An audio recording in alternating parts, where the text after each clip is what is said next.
Hello everyone. In this portion, we will be discussing about the cell wall, right? And if we talk about cell wall, it is the outermost in case of plant cell, because we know very clearly that in case of animal cell, it is the cell membrane which is the outermost. In case of animal cell membrane is the outermost, but in case of a plant cell wall is the outermost, and we can differentiate also on that basis in between a plant cell and an animal cell. Cell wall are actually rigid, as well as they are the outer membrane, they protect. They are protective in nature, and it was discovered by Robert Hooke. Now, if we talk of the component part, the component of cell wall, it is composed of cellulose mainly, but there are other components like you may say hemicellulose, then pectin can be present, lignin can be present, and there are other components also which can be present, right? But mainly cellulose is the component which forms cell wall, right? Now, I will help to explain with a diagram. I will use a diagram to help the explanation part over here. Right. Here, I am going to show you the figure of a plant cell. Right. A very schematic manner. The figure of a plant cell, and let's say this plant cell is present in a hypertonic solution.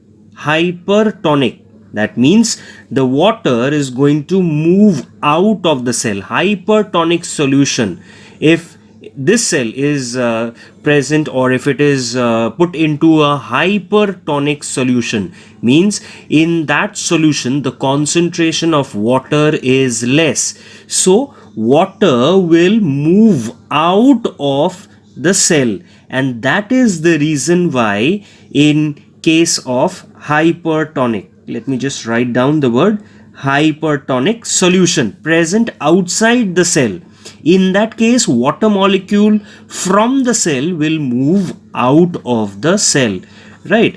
I am representing with chemical formula H2O, water molecule coming out of the cell. So in this case we will find that the cell gets shrunk, right?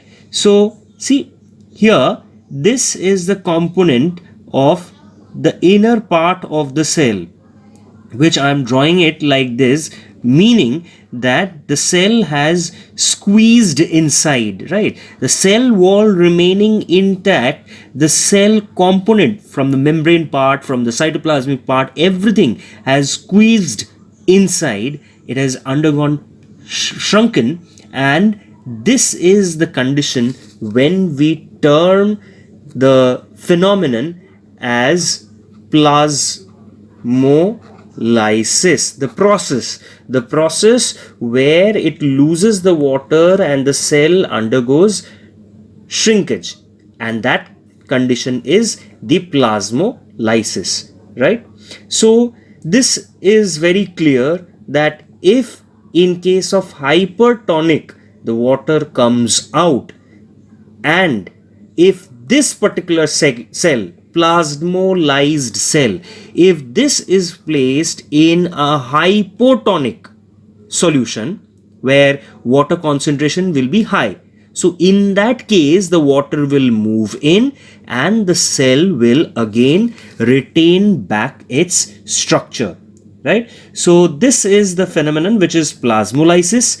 But if it is put into a hypotonic, this cell is again put into a hypotonic solution, then it will retain water, water will move inside the cell, and it will again become like normal as before.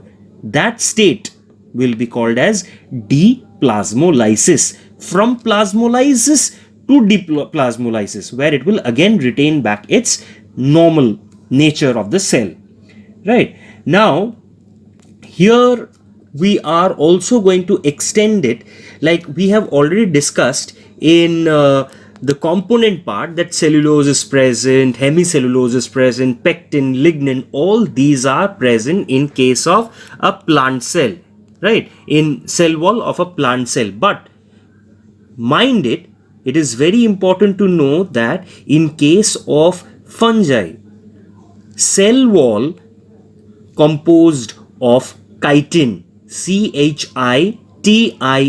In case of fungi, cell wall are composed of chitin, which is different from that of plant cell.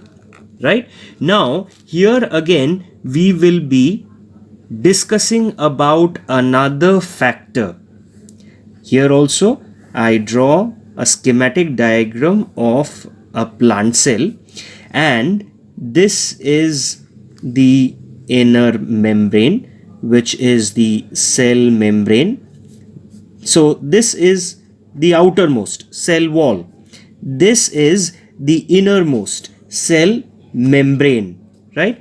And let's say this is the portion which I draw it as dotted region. This is the vacuole portion,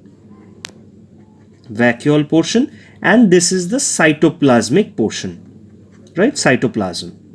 Now what happens is, when this cell is put in hypotonic, that means water present outside the cell is more.